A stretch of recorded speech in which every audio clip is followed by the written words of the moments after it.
পেছন পেছন সেই দোকানদারও গ্লাস নিয়ে দৌড়াতে শুরু করে। জল খাবেননি বাবু, জল খাবেননি? একটু জল খেয়ে যান।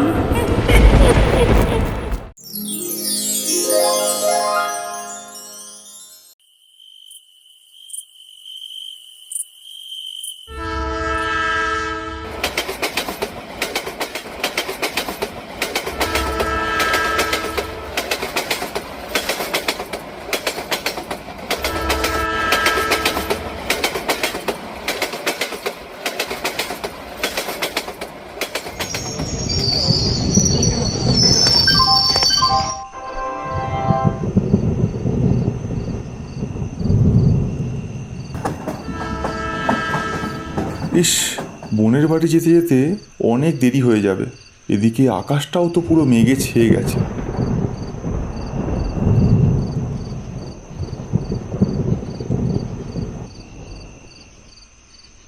আশেপাশে তো কোনো লোকজনও দেখছি না। ভুল স্টেশনে নেমে পড়লাম না তো? দেখি তো।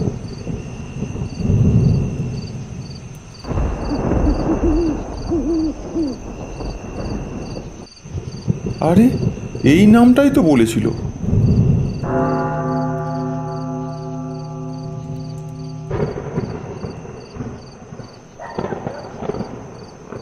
ইস, রাত 12টা বেজে গেছে। ছি ছি, প্রথমবার বোনের শ্বশুর বাড়ি যাচ্ছি। ওর বাড়ির লোক কি ভাববে কে জানে। বলে সে হন্তদন্ত হয়ে স্টেশন থেকে বেরিয়ে আসে।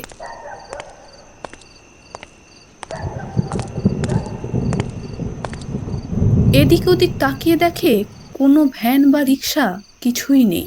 এই রে, এখন কি হবে? কিছুই তো দেখতে পাচ্ছি না।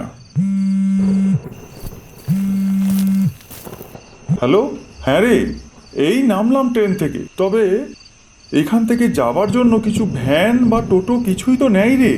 শোন, স্টেশনে কিছু না পেলে একটু এগিয়ে এসে দেখ কিছু পাস কিনা, না হলে 15 মিনিটের হাঁটা পথ।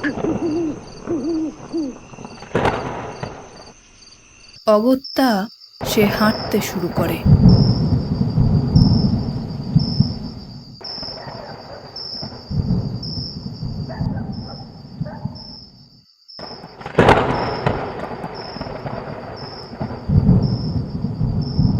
রাস্তায় যেতে যেতে হঠাৎ তার নাকে এলো একটা সুন্দর সুগন্ধ। প্রথমবার বোনের বাড়ি যাচ্ছি, কিছু মিষ্টি বা খাবার নেওয়া উচিত।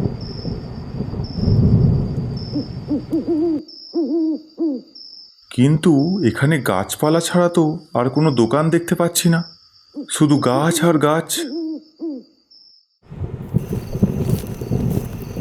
সারা গ্রামটা এখন যেন স্তব্ধ হয়ে আছে। পথে ঘাটে আলো নেই বললেই চলে। রাস্তার দুপাশে অজস্র গাছ যেন একে অপরের সাথে জট পাকিয়ে দাঁড়িয়ে আছে।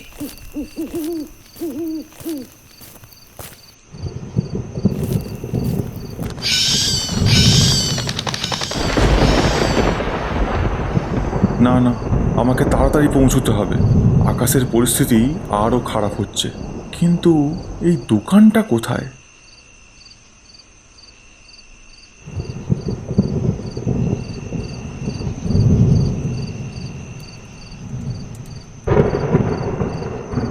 আশেপাশে তো কোনো জনবসতি আছে বলে আমার মনে হচ্ছে না।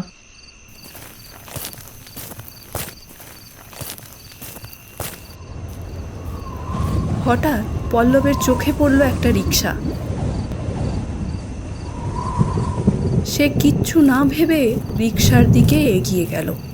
ওহ, এই প্যাচ প্যাচে গরমে ঘরের মধ্যে একটু আর থাকা যাচ্ছে নি গো। ওরে বাপরে, কি মশান কামড়াচ্ছে গো। উফ। বলছি দাদা, এখানে কি কাছাকাছি কোনো খাবারের দোকান আছে? মানে ওই ধরুন মিষ্টি, সিঙ্গারা এই জাতীয়। কিন্তু বাবু, এখন তো পুরো গ্রাম ঘুমোচ্ছে, আর আপনি এত রাত্রে একা একা কোথায় যাচ্ছেন বলুন তো? এই তো দাদা, সামনে মিনিট 20 হাঁটা পথ। তবে আপনি যদি একটু এগিয়ে দিতেন।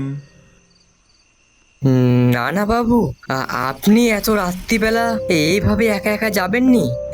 আজ রাতটুকু আপনি বরঞ্চ আমার এই গরিবের বাড়িতেই থেকে যান না বাবু। কাল কাল সকালেই আমি আপনাকে নাইমে দিয়ে আসবো। না না, ঠিক আছে, আমি একাই চলে যাচ্ছি। কাল গেলে হবে না দাদা, ধন্যবাদ।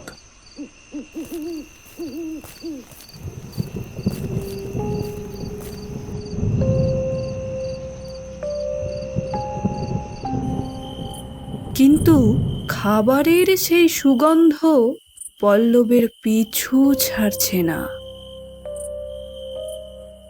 কিন্তু এত সুন্দর গন্ধ কোথা থেকে আসছে? লোকটা কেন যে বলল দোকানপাট নেই কে জানে।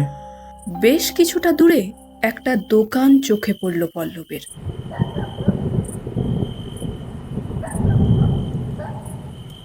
পল্লব কিছু না ভেবে সেই দোকানের দিকে এগিয়ে গেল। আসেন আসেন বাবু, আসেন। আমার দোকানে সব জিনিস একদম গরমা গরম পাবেন। কোনটা দেব বাবু? এত রাতে আর কিছু পাবো বলে মনে হচ্ছে না, এটাই নিয়ে নি। আচ্ছা দাদা, আমাকে এটা 20 পিস, আর এই মিষ্টিটা 10 পিস দিয়ে দিন। বাবু, এটা 10 পিস নিয়ে যান, খেলে স্বাদ ভুলতে পারবেন না। আচ্ছা, যখন বলছেন দিয়ে দিন 10 পিস। আপনি একটু 2 মিনিট বসুন বাবু, আমি একদম গরমা গরম ভেজে দিচ্ছি আপনাকে। ততক্ষণ আপনি এইটা একটু খেয়ে দেখুন।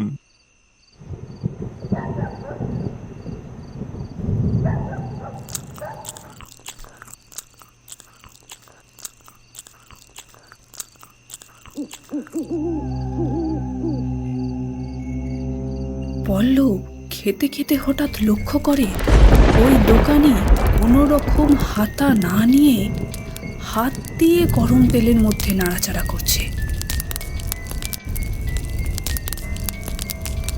পল্লব ব্যাপারটা দেখে একটু ঘাবড়ে যায়।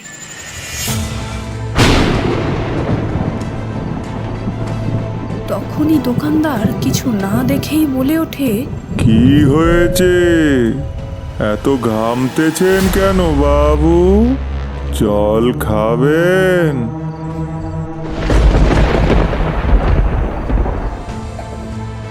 এই নিন জল। এটা দেখে পল্লবের অবস্থা আরো খারাপ হয়ে যায়। সে দিকবিদিক শূন্য হয়ে দৌড়াতে শুরু করলো।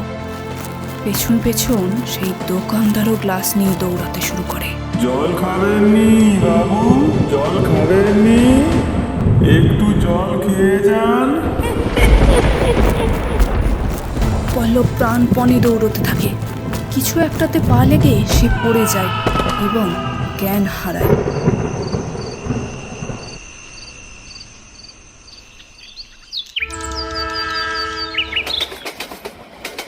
কিছুক্ষণ পর পল্লবের হঠাৎ ঘুম ভেঙে যায়।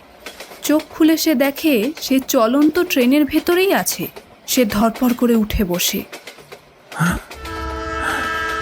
আমি কোথায়? দাদা, বীরনগর স্টেশন কি পেরিয়ে গেছে?